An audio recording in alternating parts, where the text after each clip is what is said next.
Hello radicals. I hope आप सब एकदम मस्त होंगे, बढ़िया होंगे, सबकी पढ़ाई भी अच्छी चल रही होगी। Hope so. तो लास्ट क्लास में हमने एंडोमेम्ब्रेन सिस्टम स्टार्ट किया था, जिसमें कि हमने एंडोप्लाज्मिक रेटिकुलम पढ़ लिया था और गोल्जी एपरेटस भी कंप्लीट कर लिया था। अब केवल 2 ऑर्गेनेल्स बचते हैं, लाइसोसोम और वैक्यूल्स। इसके बाद हमारा एंडोमेम्ब्रेन सिस्टम कंप्लीट हो जाएगा। तो स्टार्ट करते हैं। Let's get started.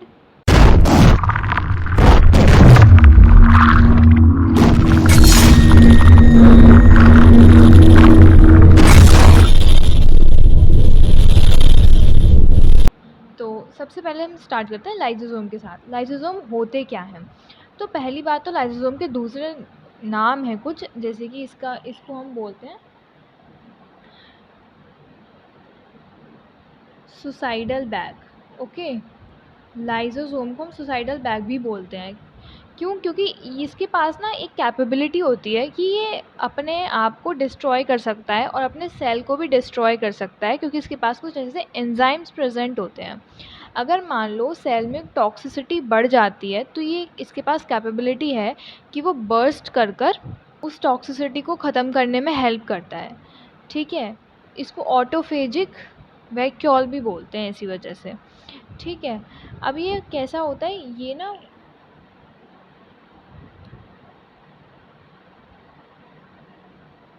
Membrane bound vesicular structure होता है। ठीक है, मतलब कि इसकी एक मेम्ब्रेन होती है और ये वेसिकल टाइप का होता है। वेसिकल मतलब कि ऐसा कुछ, वेसिकुलर मतलब कि ऐसा, इस टाइप से वेसिकल के फॉर्म में होता है। ठीक है, और एक मेम्ब्रेन भी इसकी होती है। अब इसको बनाता कौन है, इसको मैन्युफैक्चर कौन करता है? तो it is formed by Golgi body.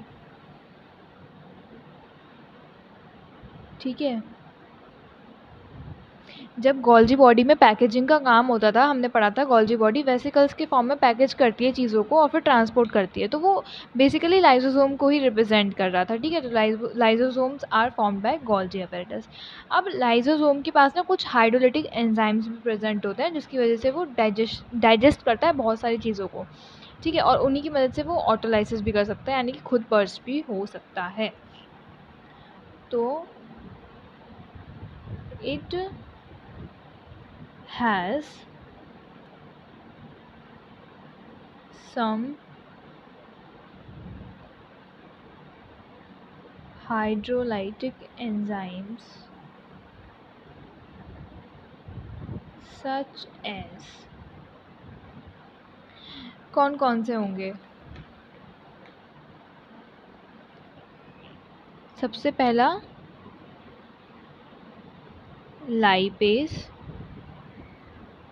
दूसरा प्रोटीएज, तीसरा कार्बोहाइड्रेस, चौथा न्यूक्लियस।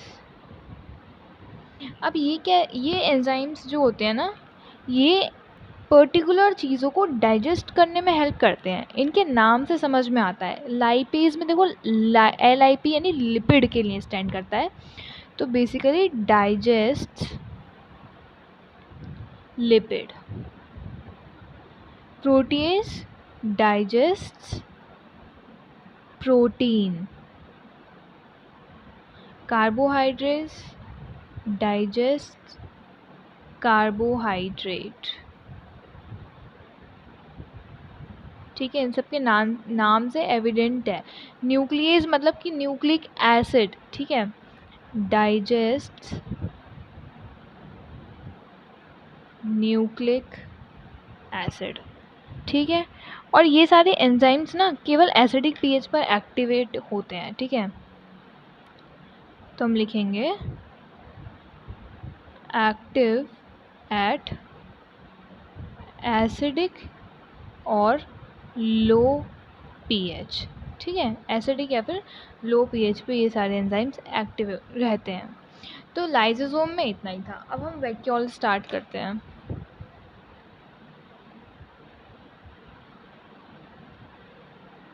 वैक्यूल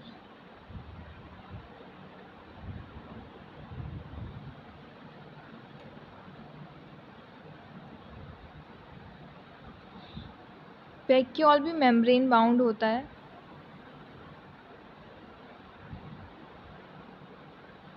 ठीक है, इसकी सिंगल मेम्ब्रेन होती है। अब वैक्यूल ना बेसिकली कुछ चीज़ों को स्टोर करने के काम आता है। इसमें बहुत सारी चीज़ें रह सकती हैं, जैसे कि वाटर है ना, एक्सक्रीटरी प्रोडक्ट भी इसमें स्टोर रह सकते हैं। जो मटेरियल सेल के लिए यूज़फुल नहीं है, समझ लो, वो वैक्यूल में आ जाता है।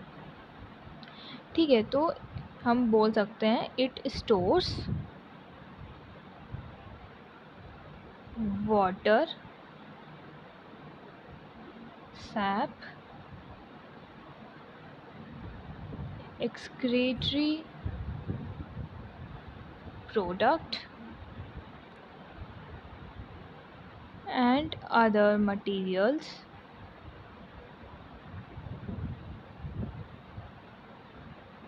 which are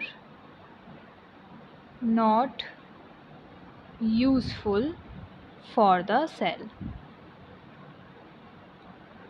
ठीक है, सिंपल।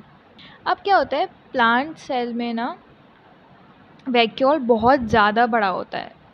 मतलब वैक्यूल का जो परसेंटेज होता है प्लांट सेल में, वॉल्यूम परसेंटेज, वो बहुत ज़्यादा होता है।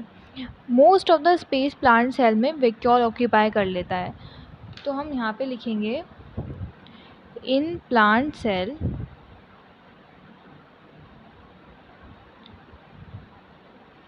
almost 90% of the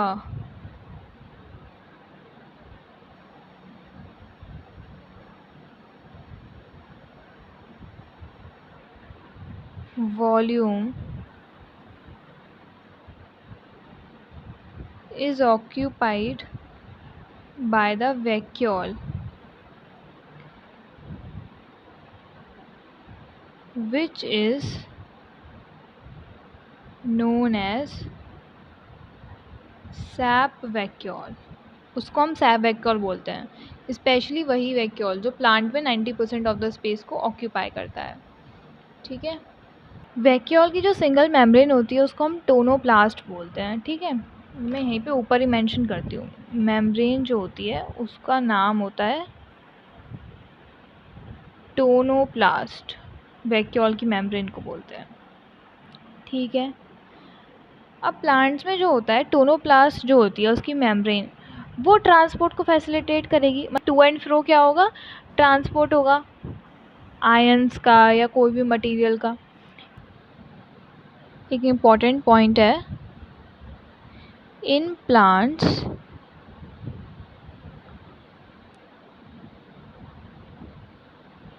movement of ions and other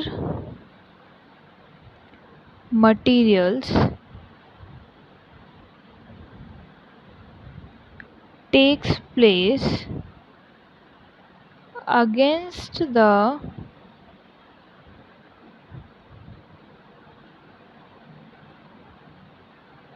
concentration gradient across tonoplast. इसका क्या मतलब हुआ, इनटू द वैक्यूल। इसका ये मतलब हुआ कि साइटोप्लाज्म से अगर आयंस और कुछ मटेरियल्स का हमें ट्रांसपोर्ट कराना है वैक्यूल के अंदर, तो वो अगेंस्ट द कंसंट्रेशन ग्रेडियंट होता है टोनोप्लास्ट के अक्रॉस। ठीक है, इसका मतलब कि आयंस की कंसंट्रेशन वैक्यूल में ज़्यादा है साइटोप्लाज्म से, तब भी हम साइटोप्लाज्म से उनका ट्रांसफ़र करा रहे हैं वैक्यूल के अंदर। जबकि होना क्या चाहिए कि वैक्यूल में जब कंसंट्रेशन ज़्यादा है आयंस की, तो अलोंग द कंसंट्रेशन ग्रेडियंट के अकॉर्डिंग आयंस को वैक्यूल से बाहर जाना चाहिए साइटोप्लाज्म में। बट अगेंस्ट में काम होता है टोनोप्लास्ट के अक्रॉस, यानी आयंस जो हैं वो लोअर कंसंट्रेशन से हायर कंसंट्रेशन में जाते हैं साइटोप्लाज्म से वैक्यूल के अंदर। ठीक है, तो वैक्यूल भी अब ख़त्म हो गया। सिंपल सा हमारा एंडोमेम्ब्रेन सिस्टम था। अब हम माइटोकॉन्ड्रिया स्टार्ट करते हैं। ठीक है,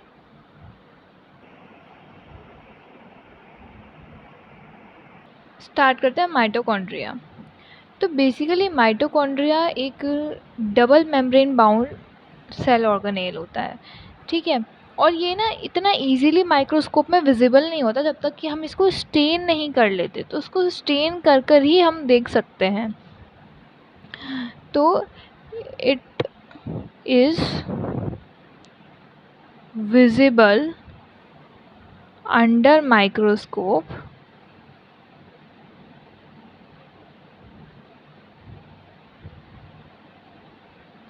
ओनली आफ्टर स्टेनिंग। बिना स्टेन किए हम नहीं देख पाएंगे इसको।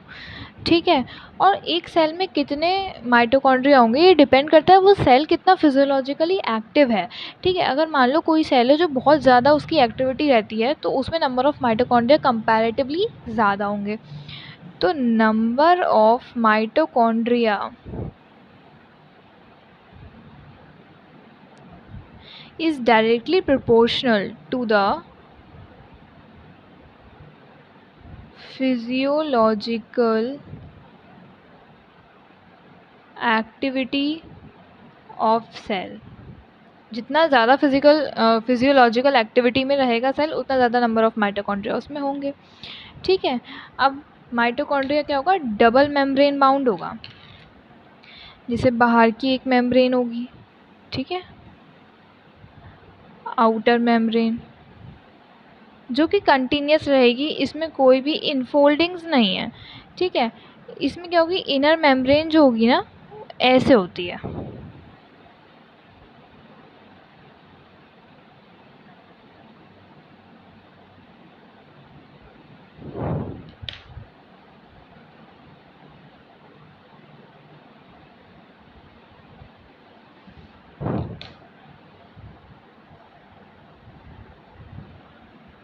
ये क्या है, inner membrane with infoldings, known as cristae. ठीक है, ये इनर मेम्ब्रेन जो होगी इसमें इनफोल्डिंग्स प्रेजेंट होंगी जिनको हम क्रिस्टे बोलते हैं। ये होती हैं टूवर्ड्स मैट्रिक्स। ठीक है, टूवर्ड्स मैट्रिक्स।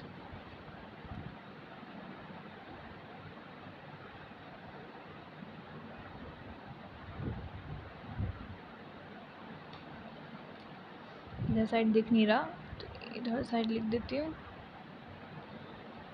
ये जो होगा यहाँ पे होमोजीनियस सब्सटेंस मैट्रिक्स फिल होगा इनर मेम्ब्रेन के अंदर। ठीक है, यहाँ पे क्या होगा, मैट्रिक्स, सिंपल। अब क्रिस्टी क्या करेगा, ये ना सरफेस एरिया बढ़ा देगा। इतना हमको पता है कि देखो ये कितना फोल्ड होके इसकी लेंथ कितनी ज़्यादा हो गई, इसका सरफेस एरिया बढ़ गया। तो increases the surface area, increases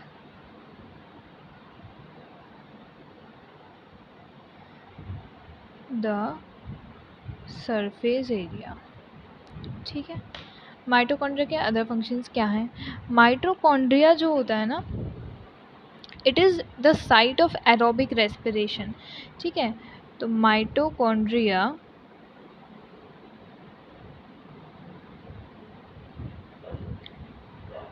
is the site of aerobic respiration, यानी इसका काम है रेस्पिरेशन का। ठीक है, जो हमारे बॉडी में रेस्पिरेशन होता है सेल्यूलर लेवल पर, वो कहाँ होता है, माइटोकॉन्ड्रिया में होता है। ठीक है, और इससे क्या होती है, एटीपी प्रोड्यूस होती है।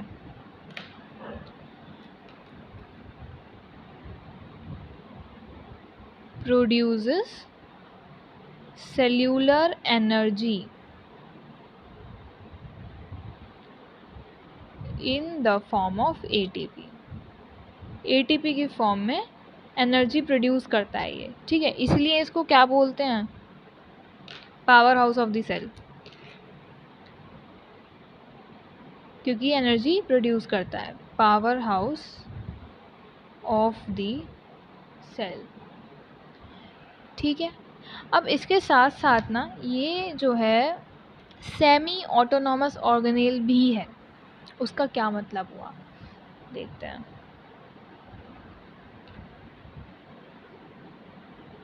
Semi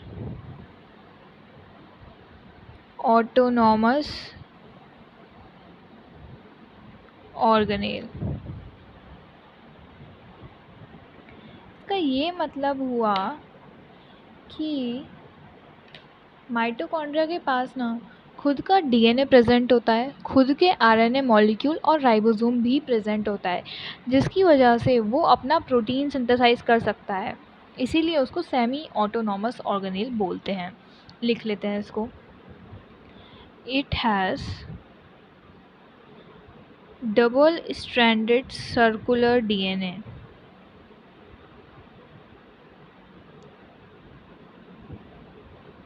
few RNA molecules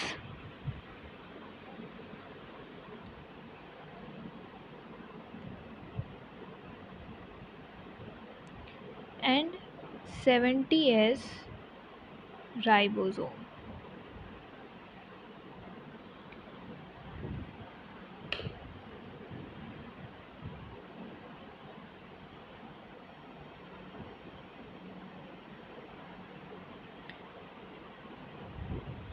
With the help of these components, mitochondria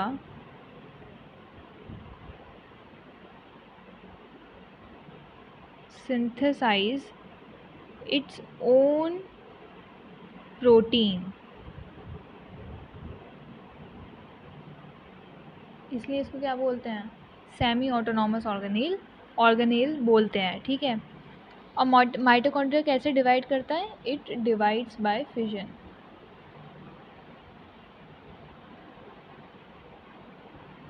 divides bye fission.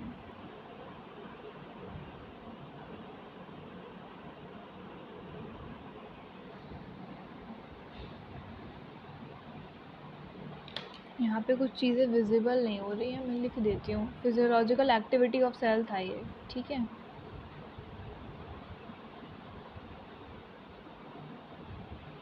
और सब मैंने वैसे ही लिख दिया है। तो आज की वीडियो में इतना ही था। हमने लाइसोसोम, वैक्यूल और माइटोकॉन्ड्रिया कंप्लीट कर लिया है। अब हम नेक्स्ट क्लास में प्लास्टिड से स्टार्ट करेंगे। ठीक है। तो आज की सेवा यहीं पर समाप्त होती है। मिलते हैं नेक्स्ट क्लास में। तब तक के लिए टाटा, बाय बाय।